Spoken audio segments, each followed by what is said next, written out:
Assalamualaikum warahmatullahi wabarakatuh. Bismillahirrahmanirrahim. Alhamdulillahi rabbil alamin. Wassalatu wassalamu ala sayyidina Muhammadin wa ala alihi wa sahbihi ajma'in. Subhanaka la ilma lana illa ma 'allamtana innaka antal alimul hakim. Allahumma inna nastahdika li arsyadi amrina wa zidna ilman yanfa'una. Qala al-imamul muallif rahimahullah wa nafa'ana bihi wa bi barakati ulumi wa ghafara lahu wa li masyaikhihi wa li masyaikhina amin. An Abdullah ibn Amrin radhiyallahu anhuma fi sifatil wudu'i qala, diriwayatkan daripada sahabat Nabi Abdullah bin Umar radhiyallahu anhuma, moga-moga Allah meridai kepada Abdullah bin Amr, moga-moga meridai oleh Allah kepada Amr bin As dan kepada Abdullah. Fi sifatil wudu'i, tentang tata cara wudunya Nabi Muhammad sallallahu alaihi wasallam. Qala, berkata Sayyidina Abdullah bin Amr bin As, thumma masaha bi ra'sihi, kemudian sesudah tangan Nabi mengusap kepalanya, wa adkhala isba'aihi as-sabbahataini fi udunaihi, dan Nabi memasukkan dua jarinya yang telunjuk dua-duanya pada dua telinga Nabi, wa masahabi ibhamihi zahira udunaihi, dan mengusap Nabi dengan jempolnya Nabi akan bagian luar dua telinganya Nabi. Akhrajahu Abu Dawud wan Nasa'i, hadis riwayat Imam Abu Dawud dan An-Nasa'i, wa sahhahahu Ibnu Khuzaimah, dan menghukumi sahih hadis ini oleh Imam Ibnu Khuzaimah. Wallahu a'lam bishawab. Segini, saudara sekalian yang mulia, pertemuan ini kita masih melanjutkan tentang tata cara wuduknya Nabi besar Muhammad sallallahu alaihi wa alihi wa sahbihi wasallam. Hadisnya daripada Sayyidina Abdullah bin Amr bin As. Amr bin As sahabat Nabi, Abdullahnya pun juga sahabat Nabi, sehingga menyebutkannya radhiyallahu anhuma. Abdullah dan Amr lebih dulu masuk Islamnya anaknya. Abdullah Islam duluan, baru dapat hidayah Islam abahnya Amr bin As. Ibunya Abdullah namanya Ra'itah bintul Hajjaj As-Sahmiyah, orang suku Quraisy.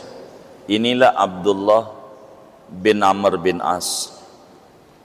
Amr bin As ini, Abdullah bin Amr bin As ini, saudara, sahabat Nabi yang alim, yang hafal Al-Quran luar biasa, dan juga yang luar biasa ibadahnya.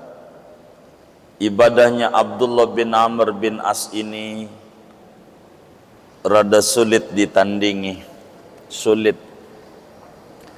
Beliau itu saban hari puasa, kecuali Idul Fitri, Idul Adha, sama hari Tasyrik yang 3. Saban malam solat, hatam Quran dalam solat malamnya. Setiap malam hatam Quran dalam solat. Artinya saban hari hatam Quran minimal sekali. Itu Abdullah bin Amr. Ini sejarah hidupnya. Imam Az-Zahabi tuliskan itu di dalam kitabnya A'lam Siyarun Nubalah. Dan banyak ulama-ulama tulis tentang sejarah hidup daripada Sayyidina Abdullah bin Amr bin As. Sampai saat dinikahkan oleh abahnya, Amr bin As ngelihat anaknya ini tekun ibadah, dikawinin juga. Ampe bininya cemberut, padahal cantik, ningrat, bagus agamanya. Bininya ditanya sama mertuanya, "Neng, bagaimana lakimu?" "Aduh, Pak, gimana ya? Malam mau dicolek, sholat mulu sampai subuh. Siang puasa. Jadi sampai tahunan begini belum pernah tidur." "Belum, Pak." Diaduin sama Nabi Yuna Muhammad sallallahu alaihi wasallam oleh abahnya. Abdullah pertama ditegur dulu sama abahnya. Kata Amr bin As, dulo, kalau kata orang Betawi itu dulo namanya. "Lu gimana ya gua kawinin nama perempuan cakep, soleha, kaya, agamanya bagus, lu ngapa kagak dicolek-colek? Begitu, binimu ada haknya juga. Begitu, badanmu juga ada haknya, ibadah mulu." Sayyidina Abdullah bin Amr bin As sampai kemudian diadukan kepada Rasulullah sallallahu alaihi wasallam. Kata Nabi, "Dengar-dengar kamu ini kalau saban malam enggak pernah tidur." "Iya Nabi, saya selalu khatam Quran dalam salat." "Siangnya puasa?" "Iya puasa." "Abdullah, jangan begitu. Inna li zaujika alaika haqqan." Istrimu juga ada hak. Jangan dianggurin mulu. Begitu. "Wa inna li badanika alaika haqqan." Badanmu juga ada hak udah istirahat. "Abdullah, jangan begitu. Ente baca puasa aja sebulan 3 hari. 3 hari aja dalam sebulan." Nabi tuh ngajarin sebulan 3 hari. Mau tanggal berapa aja? 1, 11, 21, per 10. Silakan. Mau 13, 14, 15. Atau masih di akhir-akhir bulan aja pas udah rada kurang tuh gajian. Di akhir bulan aja 3 hari. Kata Abdullah, "Ya Rasulullah, kami kuat lebih dari itu." Begitu orang saban hari kuat. Kalau ente mau wis puasa Daud aja, Daud. "Apa itu puasa Daud ya Rasulullah?" Nabi Daud itu orang yang paling tekun ibadah. "Apa puasa Daud?" "Puasa 6 bulan. Sehari puasa, sehari enggak. Setahun kan 12 bulan. Jadi separuh enggak puasa, separuh puasa." Itu udah luar biasa. Begitu. Begitu. Luar biasa. Ditegur sama Nabi. Jadi akhirnya puasanya sehari puasa, sehari enggak. Yang tadinya setahun penuh. Minus 5 hari itu yang haram. Baca Quran begitu ditegur. Kata Nabi, "Abdullah, jangan sabanari. Jangan sabanari." Begitu. Kata Nabi, sebulan sekali aja upayakan hatam. Sebulan sekali, itu udah bagus. Kata Nabi kepada Sayyidina Abdullah bin Amr bin As. Kata Sayyidina Abdullah, "Nabi, kami kuat lebih dari itu." Kalau begitu, bagaimana kalau 20 hari hatam Nabi? 20 hari hatam. 20 hari hatam aja, kata Nabinya ma Abdullah. Kalau sebulan tuh masih terlalu lama hatamnya, 20 hari sekali. Saya kuat Nabi lebih dari itu. Kata Sayyidina Abdullah bin Amr bin As, kata Nabi, kalau begitu 10 hari aja. 10 hari hatam, jadi per hari 3 juz. Saya kuat lebih dari itu Nabi. Kata Nabi, kalau begitu kamu seminggu hatam aja. Mulainya Kamis malam Jumat. Kamu baca dari mulai Al-Fatihah terus Al-Baqarah tuh sampai ujung Al-Maidah. Malam Sabtu mulailah daripada awal Al-An'am sampai ujung At-Taubah. Malam Minggu dari Yunus sampai ujung daripada Maryam. Malam Senin dari Toha sampai ujung daripada apa itu ya? Qasas, Ankabut, Qasas. Malam Rebo Ankabut sampai Az-Zumar. Az-Zumar sampailah Al-Waqi'ah malam Kamis. Kamis Waqi'ah sampai An-Nas. Seminggu. Udah seminggu aja. Tuh Nabi. Sahabat itu getol ibadah. Udah begitu surga masih jauh kata dia. Kalau kita baru ngaji 2 hari aja udah paling surganya banget dah. Kita nih gitu, songong banget dah, songong. Itu enggak sahabat. Abdullah bin Amr dikerjain. Lalu Nabi tegur lagi, Abdullah jangan begitu, ente kan nanti bakal tua, jangan begitu dah. Ujungnya Sayyidina Abdullah bin Amr bin As pada akhir hayatnya menjelang tua apa yang Nabi saranin. Jadi sehingga puasanya 3 hari dalam sebulan pas sudah senja dan Quran seminggu hatam. Ini Sayyidina Abdullah bin Amr bin As meriwayatkan hadis banyak, 700 hadis tersebar dalam berbagai kitab hadis yang disampaikan oleh Sayyidina Abdullah bin Amr bin As. Beliau wafat di Mesir makamnya, di masjid terbesar di benua Afrika, namanya Masjid Amr bin As, abahnya gubernur Mesir. Abahnya. Beliau kemudian ke Mesir dan wafat di perpustakaan Masjid Amr bin As di Mesir, makamnya di situ. Begitu pada tahun 72 dalam umur 72 tahun beliau ini wafat, Sayyidina Abdullah bin Amr bin As. Ngaji kita, saudara sekalian, kita harus bercerita tentang sahabat supaya kita tahu kita ini belum apa-apa. Begitu. Dan supaya muncul mahabbatus solehin, mencintai orang soleh. Itu penting. Inda dzikri solehin tanzilur rahmah. Kata Imam Sufyan bin Uyainah, manakala orang soleh itu disebut namanya, rahmat Allah turun. Maka kita berharap rahmat Allah yang turun dengan menyebut sahabat Nabi yang agung ini, Abdullah bin Amr bin As, sehingga hidup kita makin berkah dunia dan akhirat kita. Amin. Allahumma amin. Dari 700 hadis, salah satunya hadis bercerita tentang tata cara wudunya Nabi Muhammad sallallahu alaihi wasallam.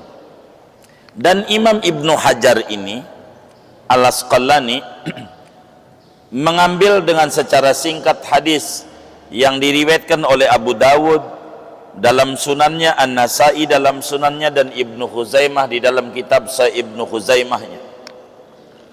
Hadis ini bercerita dari yang panjang dipotong pada materi pokok. Nabi mengusap kepala, kayak kemarin ngusap kepalanya pertemuan yang lalu. Lalu kemudian telunjuknya dimasukin di kuping, jempolnya ditaruh di belakang daun telinga, Nabi usapin pakai telunjuknya, dan Nabi dorong pakai jempolnya agar supaya singkat. Saudara sekalian yang mulia, hadis ini yang kita bedah pertemuan ini sebetulnya masih sama kajiannya seperti hadis-hadis yang telah lalu, yaitu tentang tata cara wuduknya Nabi besar Muhammad sallallahu alaihi wasallam. Karena memang seorang muslim yang baik semestinya harus memperhatikan dalam wuduknya bagaimana wudu yang diajarkan langsung oleh Nabi Muhammad sallallahu alaihi wa alihi wasallam. Sebablah la yu'minu ahadukum hatta yakuna hawahu taba'an lima ji'tu bih. Kata Nabi dalam hadis riwayat Al-Maqdisi di dalam kitabnya Al-Hujjah, tidak beriman seorang kamu sebelum pikirannya, otaknya, hatinya, hawa nafsunya mengikuti ajaran yang aku bawa. Karena itu, bagaimana tata cara wuduknya Nabi Muhammad sallallahu alaihi wasallam? Ulama ini sebutin berbagai hadis supaya kita betul-betul nyontoh Nabi. Kenapa? Karena ketika ulama di dalam kitab-kitab fikih dituliskan ini hukumnya wajib, ini sunat, itu untuk memudahkan kita memahami. Bukan untuk ini sunat, tinggalin aja. Ini wajib, kerjain. Yang ini mau sunat, lu boleh tinggalin. Bukan.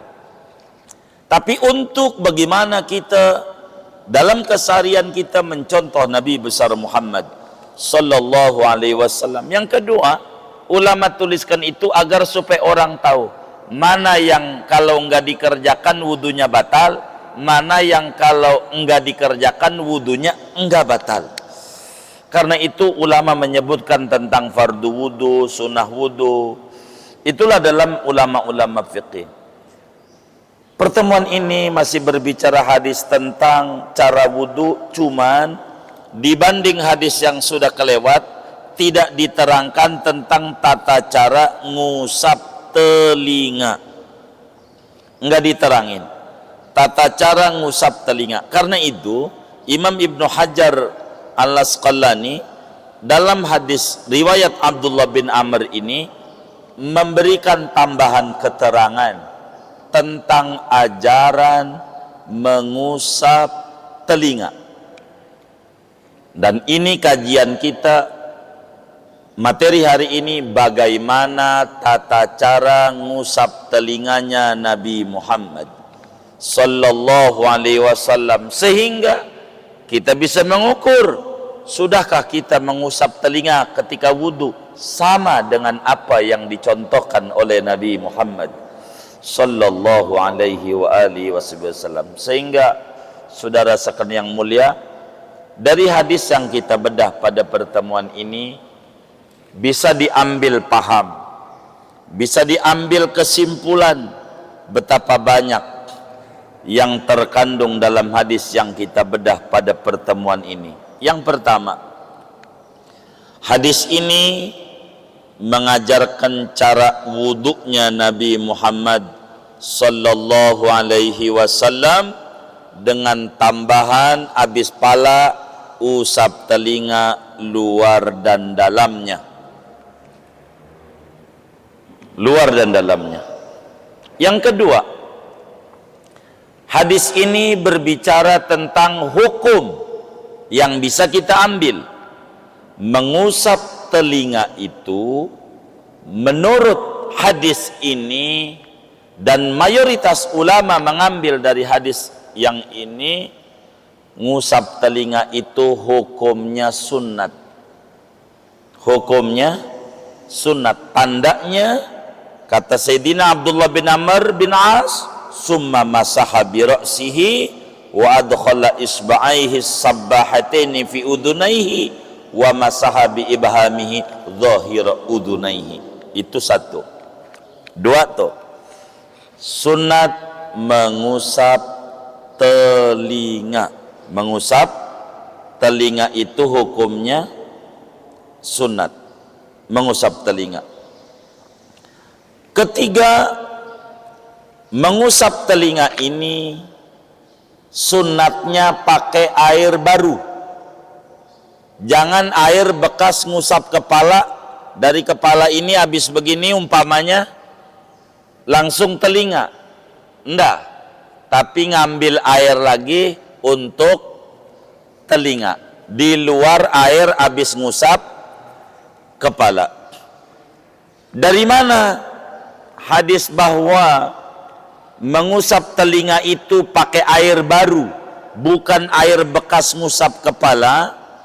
Dalam hadis yang diriwayatkan oleh Imamul Baihaqi berbicara tentang tata cara wudunya Nabi sallallahu alaihi wasallam dari Sayyidina Abdullah bin Zaid radhiyallahu taala an, fa akhadha Rasulullah sallallahu alaihi wasallam li udunaihi ma'an khilafal ma' alladhi akhadha bi ra'sihi. Nabi ngambil air buat telinga di luar air yang Nabi ngambil untuk kepala. Artinya ngusap kepala lain, airnya ngusap telinga lain. Meski dohirnya ngusap kepalanya langsung ke telinga, tapi tidak begitu di antara maksud hadisnya. Begitu. Keempat, saudara, ngusap telinganya ini luar juga, dalam juga. Enggak luar doang, enggak dalam doang, tapi luar dalam. Maksud wa adkhala isba'aihi as-sabbahataini fi udunaihi wa masaha bi ibhamihi zahira udunaihi, maknanya ngusap telinganya luarnya juga, dalamnya juga. Seperti dalam hadis riwayat yang lain dari Imam Tirmidzi, kata beliau, kana Rasulullah sallallahu alaihi wasallam masaha bi ra'sihi wa udunaihi zahirihima wa batinihima. Luar juga, dalam juga. Luar juga, dalam juga. Udah berapa tuh? 4, 5. Cara ngusap telinganya luar dan dalam ini bagaimana? Telunjuk buat dalam, jempol buat luar. Caranya seperti wa masaha bi ibhamihi zahira udunaihi, jempol buat luar, telunjuk buat dalam. Dalam riwayat yang lain, Imamun Nasa'i riwayatkan hadis daripada Sayyidina Abdullah bin Abbas radhiyallahu taala anhuma tentang tata cara wudunya Rasulullah sallallahu alaihi wasallam. Kata beliau, summa masaha Rasulullah sallallahu alaihi wasallam bi ra'sihi wa udunaihi batinuhuma bis sababataini wa zahiruhuma bil ibhamaini. Nabi itu ngusap telinganya, dalam pakai telunjuk, luar pakai apa namanya, jempol. Nanti prakteknya terakhir, biar kita tuntas dulu. Udah 6, udah 5, 6. Ngusap telinganya bareng, tidak kanan dulu baru kiri, kecuali orang itu tangannya buntung, baru kanan dulu. Telinga itu bareng. Makruh kalau ngusap telinganya aplusan, namanya aplusan begini, makruh. Bareng ngusapnya. Mana yang aplusan tuh ngaji juga lagi siang ini orangnya gitu. Jangan, kita harus ikut Nabi. Bareng. Bagaimana ngusapnya? Ambil air, masukin telunjuk ke dalam lubang telinga dalam, jempol ditaruh di luar. Sudah begini, di telinga ini ada jalan puncak, saudara. Muter-muter jalannya. Nanti pokoknya ikuti aja dari Gadog, nongol-nongol Cianjur. Udah begitu, jalanin aja tuh telunjuk. Coba saudara pakai tangannya biar bisa. Begitu, ngikut Nabi, telunjuknya dijalanin. Ntar juga habis muter-muter keluar sendiri. Jalanin aja. Tuh, keluar ke depan. Tuh. Dengan sendirinya, telunjuknya diputer-puter aja. Pasti bakal keluar. Begitu. Dimasukin, diputar telunjuknya pada lipatan telinga sampai ujungnya keluar. Udah keluar di depan, jempol didorong, sot, jempol didorong, begitu. Telunjuknya masuk, lalu jempol didorong. Kalau begini-begini doang, Anak TK ini, anak TK. Begitu. Begini juga kurang sempurna. Telunjuknya masuk, wa adkhala isba'aihi. Nabi masukkan telunjuknya pada dua telinganya. Enggak pelusan, enggak. Bareng masukin. Diputar sampai kemudian udah rapi, baru jempolnya didorong di luar daun telinga. Ini namanya belakangnya, luar. Habis begini udah 3 kali, begini 3 kali, udah 3, terakhir keempat digituin karena pinggirnya belum kena, pinggirnya ini belum, biar semuanya kena. Tuh begitu kalau pengen sempurna. Maka ganjaran wudhu kita nggak sama, tergantung bagaimana kita meroikan apa yang dipercontohkan oleh Nabi Yuna Muhammad sallallahu alaihi wa alihi wa sahbihi wasallam. Telinga, kalau mau doa, apa doa yang dibaca saat usap telinga? Allahumma ja'alni minal ladzina yastami'una al-qawla fayattabi'una ahsana. Duh, bahasa Arab gua kagak ngerti, puyeng ngapalinnya. Udah bahasa ini saja. Ya Allah, kuping ini buat denger yang baik-baik, yang enak-enak. Yang kagak baik, dosa-dosa jangan. Gitu. Udah begitu aja deh yang kita bisa. Bahasa Arab puyeng ngapalinnya. Kuping nih buat denger yang baik-baik. Sebab kalau denger yang buruk-buruk suka nempel di hati. Kalau udah nempel, yang baik enggak nempel. Akhirnya sama orang yang ngata-ngatain inget mulu di hati.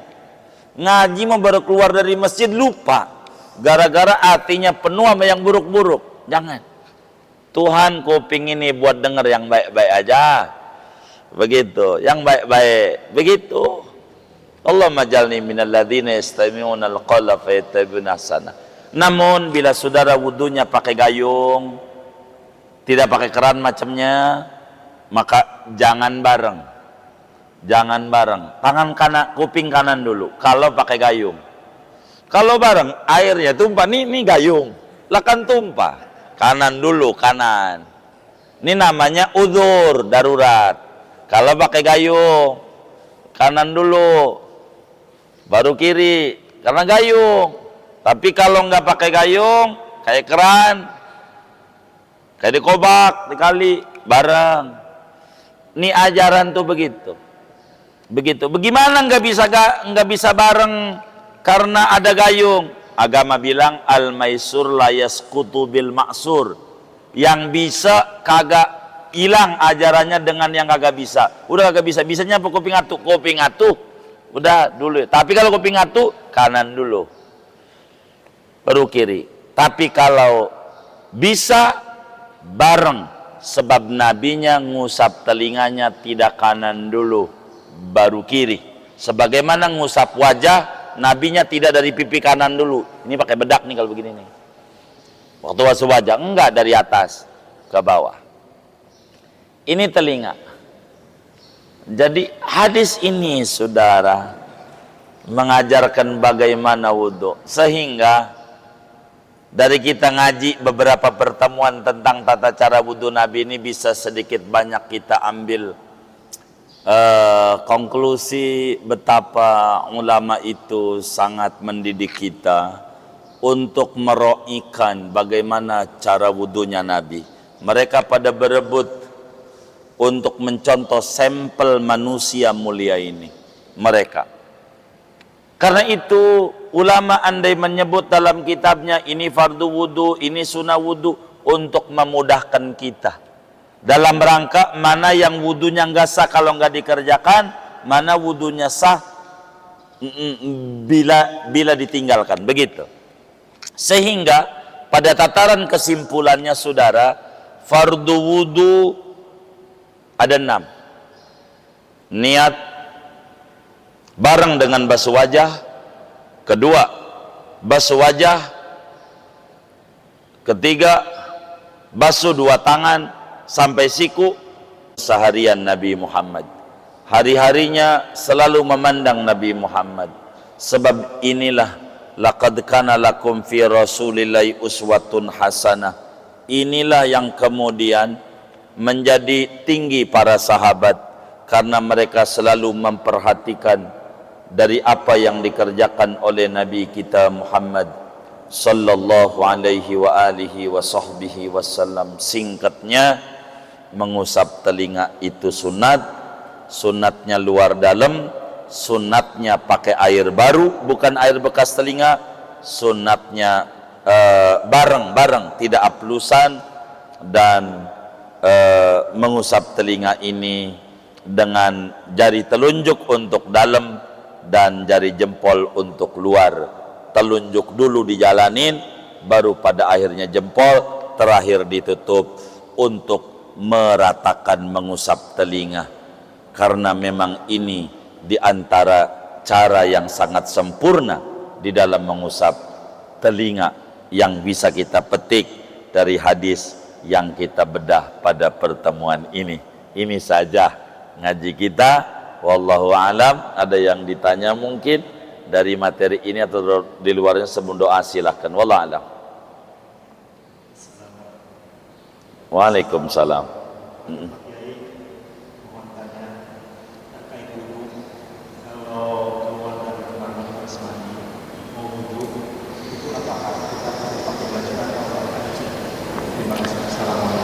Waalaikumsalam warahmatullahi wabarakatuh. Wudu tidak dipersyaratkan pakai baju untuk keabsahan wudu, karena wudu ini adalah anggotanya jelas, sehingga tidak dipersyaratkan kita pakai pakaian.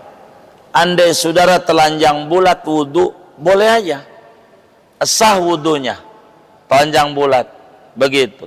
Tapi tangannya megang, itu namanya ya batal. Kalau megang ononya mah itu mah urusannya bukan ini wudu. Wudu cuman secara adab. Adab itu memakai aurat meski dalam keadaan sendiri, sunat menutup aurat. Tapi kalau ditanya bolehkah wudu dalam keadaan telanjang, jawabannya boleh saja. Meski di luar rumah, ya meski di luar rumah.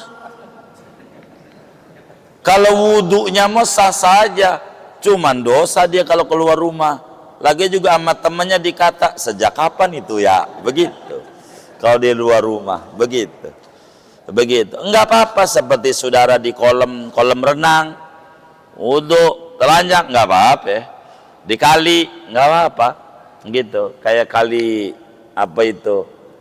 Iya gitu, kali Jabotabek, jalma kebo tai bebek kumpul dah tuh semuanya. Itu jadi aja yang kayak begitu. Ala kulli hal telanjang tidak mengapa, hanya dari sisi bab adab saja. Untuk wudu, sah wudu dalam keadaan telanjang bulat bila terpenuhi rukun dan syarat-syaratnya. Wallahu a'lam.